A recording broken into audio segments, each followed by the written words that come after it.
But I'm still wondering how Blake Neff is still employed.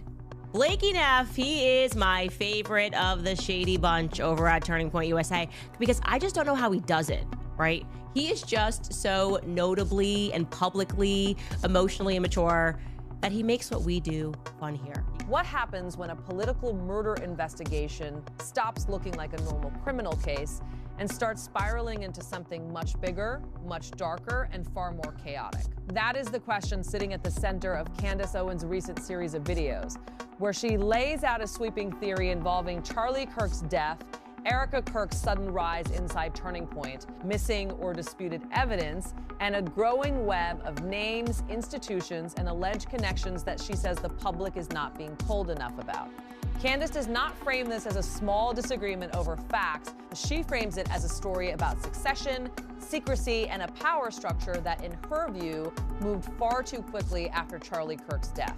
Before I sat down with her, confirmed that there was a video of this moment, a video of Charlie just weeks before he died saying that he wanted her to take over the company. Stunning, a stunning claim for two reasons right off the bat. One, because Charlie Kirk, on every stage that he was ever on, repeatedly said that women should not aspire to climb the corporate ladder and to become CEOs because that is not fulfilling, right? He said over and over again that home life was of more substance, of more value. He said this even beside Erica, in front of Erica. One of her earliest and most repeated points focuses on Erica Kirk and the claim that Charlie supposedly wanted her to take over Turning Point if anything happened to him. Candace zeroes in on a clip and an audio segment that she argues feel edited, incomplete, or at least suspiciously timed, especially because she says multiple people she contacted did not remember the moment the way it is now being presented. I'm going to allow you to listen to that audio, and I want you to listen carefully to the audio, okay? Listen carefully to the audio. Take a listen. A lot of this could be done without me, and I believe that. I mean, from the high school department, the college department, let's make Turning Point so big that it can survive beyond just the founder. A lot of organizations and groups, as soon as a founder leaves, it just kind of collapses. A lot of my job is not always in the day-to-day details. It's very much vision casting, very much driving success. But we have a great board, and God forbid if something happens, they'll figure it out. I appoint my wife to run Turning Point USA if something happens to me. Erica would do a great job.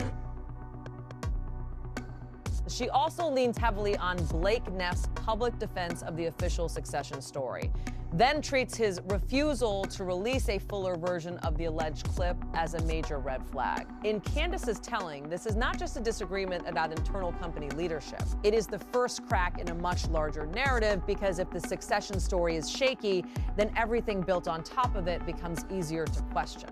I said, I love this. Can you please release the video that you shot in Aspen of him naming her as his successor a couple of weeks before he died? I just feel like that would go a long way. And whoa, did he get back to me with something fierce. Some would say he got a little too complex, okay? He said this: Candace, we haven't bothered playing it because we know psychopathic predators like yourself do not care what is true or false, and normal evidentiary logic has no effect on you. You're the kind of person who sees coded messages in the number 33, but then ignores evidence like DNA on a rifle or Tyler Robinson's own family members turning him in. Playing the audio at AmFest already was not enough. You'll obviously just say it's AI or a hologram or an Israeli actor or something, so what's the point? We gave up the possibility of any good faith conversation with you months ago. It's like trying to reason with a maniac, brandishing a knife and screaming at people on the subway. You are the same thing. Wow. Okay.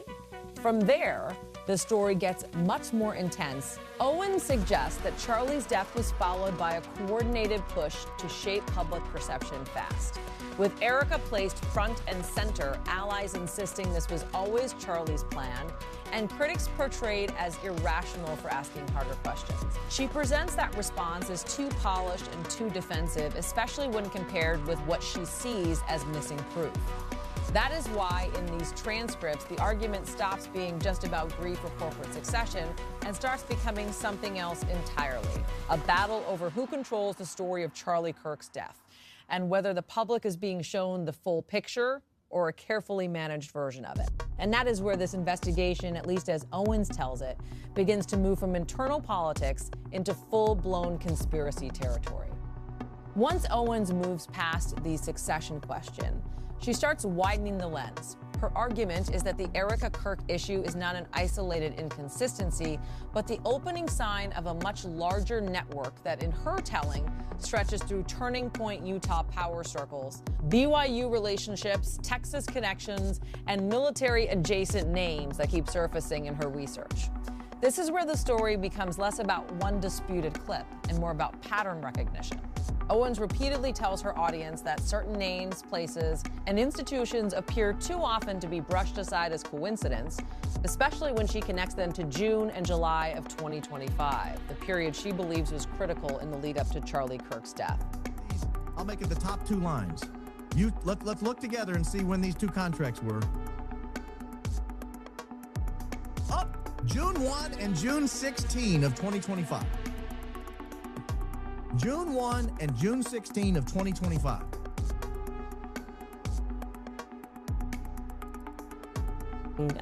And also the top one as well. I can show you here on the website that the Bilt was awarded that money from the Department of Defense, particularly from the Air Force. The majority came in from the Air Force.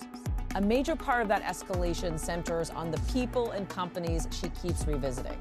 Zachariah Qureshi, the Bilt Corporation, Nathan Henderson, Gina Romney, Connor Henderson, and Andrew Zenger. Owens points to defense-related contracts awarded to Bilt in June 2025, then treats those awards as highly significant because they overlap with the same time frame she says planning around the Utah Valley event was intensifying.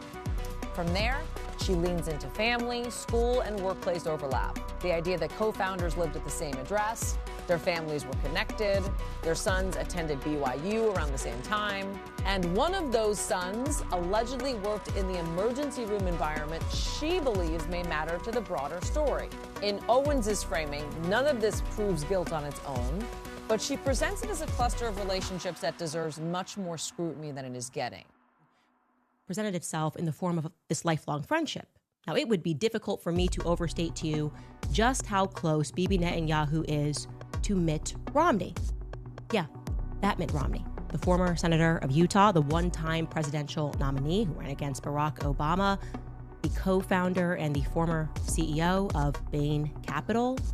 I mean, frankly, if I wanted to, I could do an entire series on his 50-year friendship with Bibi Netanyahu, their intense political support for one another, counseling to one another, a friendship which began, like I told you, back in 1976, when they were both working for the Boston Consulting Group. I mean, look, I'll just show you this quickly. This article in the New York Times back in 2012 says a friendship dating to 1976 resonates in 2012. She then pushes the theory even further by tying BYU, especially BYU Jerusalem, to what she describes as intelligence-linked recruitment and elite Mormon social networks, while also invoking the political influence of the Romney family in Utah. This is the point where her narrative stops sounding like a dispute over evidence and starts sounding like a theory of institutional power. Not just who said what after Charlie died, but who knew whom, who moved where, who got promoted when, and whether those relationships form the skeleton of a hidden system operating behind the visible story. Whether viewers find that line of argument compelling or too speculative. This is clearly the moment in Owens' narrative where the investigation leaves the world of internal turning point politics and enters a much broader, far more explosive theory about influence, access, and possible coordination. Someone told me. Again, I am not saying allegedly here. So you can take this to the bank. BYU has direct ties to the CIA. They recruit directly from BYU. And I am saying this with 100% certainty. It is not a conspiracy. And what is even more odd is that they recruit specifically from BYU Jerusalem in Israel, which is exactly where Andrew Zenger attended school. He lived in Jerusalem, and I'm now going to tell you that BYU, the Jerusalem Center, this person told me, is where the elite of the Mormon culture, the cream of the pie, they get introduced to one another. It's where the elite Mormon youth are introduced to also the Knesset, okay? Hollywood culture, political culture, and where many of them are then approached in Jerusalem, Israel, by their teachers, who I should mention, the director of the program is Israeli, to work for the CIA. Could you imagine being approached to work for the CIA in Jerusalem by Israelis? This is where Owens tries to move from suspicious relationships and succession drama into the mechanics of the murder case itself. Her argument becomes much more procedural here. Instead of only asking who benefited or who moved quickly after Charlie Kirk's death, she starts arguing that the actual case against Tyler Robinson is riddled with holes, especially when it comes to discovery, ballistics, and what the defense says it still has not fully received from prosecutors. Candace Owens repeatedly emphasizes a defense filing seeking a continuation, and she treats that request as proof that this is not the kind of open and shut case many people have been told it is. Her point is simple. If the evidence were as overwhelming as the public has been led to believe, why would the defense still be fighting over missing reports, incomplete files, and delayed disclosures at such a basic stage? There are a bunch of frauds right now. They're telling you that they found Tyler Robinson's DNA on the gun, okay? What they keep conveniently leaving out is that they found a total of 6 sets of prints on the gun. It is not shocking. From there, she zeroes in on the firearm evidence. Owens says the defense was given only an ATF summary indicating that the bullet recovered at autopsy could not be identified to the rifle allegedly linked to Robinson. And she makes that detail the centerpiece of her argument. She then connects that to another claim in the filing, that the FBI was conducting a second comparative analysis, and this is where her rhetoric escalates sharply. Owens argues that investigators are resorting to a discredited technique because the original forensic path failed to produce the connection they needed. She brings up comparative bullet lead analysis, notes that it was abandoned years ago, and presents the mere mention of the second round of FBI analysis as a sign that authorities are reaching for outdated science to rescue a weak prosecution. Whether or not viewers accept that framing, this is the point in her narrative where the case stops looking merely suspicious and starts looking, in her telling, structurally compromised. Regarding the firearm evidence, the defense has been provided with an ATF summary. Again, just a summary report, which indicates that the ATF was unable to identify the bullet recovered at autopsy to the rifle allegedly tied to Mr. Robinson. Although the state has not indicated an intent to produce this report at the preliminary hearing, the defense may very well decide to offer the testimony of the ATF firearm analyst as exculpatory evidence. The Owens then piles on even more by arguing that investigators still have not shown basic proof that the rifle was actually fired, while also raising questions about gunshot residue testing, the reduced bullet becoming a fragment, the role of bomb dogs in the search, and the presence of multiple DNA profiles on the weapon. In her telling, those are not side details, they are the foundation of the whole case. She frames them as the difference between a real evidentiary chain and a public relations narrative designed to make the prosecution look stronger than it is. At this point, Candace is no longer merely suggesting that authorities moved too fast after Charlie Kirk's death. She is suggesting that the case against Tyler Robinson may depend on disputed science, incomplete discovery, and a version of events that begins to wobble the second anyone asks to see the full file. Part of this everyone is missing, and I want to stress it to you. They cannot even prove that the gun was fired. Say it again. They cannot even prove that the gun was fired. Why is the media not telling you this? After laying out what she sees as gaps in the prosecution's evidence, Candace Owens pushes the story into its most explosive territory. This is where her narrative stops being mainly about discovery disputes and starts becoming an international conspiracy theory. Repeated public references to 33 inches were not random, arguing instead that they were symbolic signals tied to Freemasonry, France, and what she describes as a military-linked hit structure. She specifically points to France's DGSE, maroon military imagery, and news about an alleged Freemason military hit squad in France, then uses those elements to argue that Charlie Kirk's killing fits a pattern far bigger than a local Utah case. In her framing, this is not just speculation for drama's sake. It is her attempt to explain why, in her view, So many parts of the public story feel theatrical, coded, and unnaturally coordinated. It's a short and thick version. You should join the book club. It's fascinating. So this article today was definitely something. The French AP broke it. They broke the story regarding a trial that is taking place where the quote-unquote Freemason Lodge Mafia is facing charges for attempted murder. Oh, the Freemason Mafia. I feel like that's global. Let's read from this article, which came out in The Guardian, because it's just peachy, okay? It reads, quote, 22 people have gone on trial in France on charges of murder and other serious crimes centered on a Masonic lodge accused of running hit squads. 13 defendants, including former intelligence agents, soldiers, and businessmen, face possible life sentences. Finally, she returns to the Tyler Robinson arrest narrative and argues that even the official story of his surrender does not hold up. Owens focuses heavily on Sheriff Brooksby's description of how Robinson was brought in, emphasizing that a retired detective and family associate named Mike Mitchell played the central role in persuading him to come to the station. She says that matters because in her telling, there is a major difference between a clean confession and a pressured surrender by someone who feared a SWAT confrontation. She repeatedly argues that no signed confession has been shown, that the family member turned him in, story was publicly overstated, and that Mike Mitchell's role remains far too murky for such a crucial part of the case.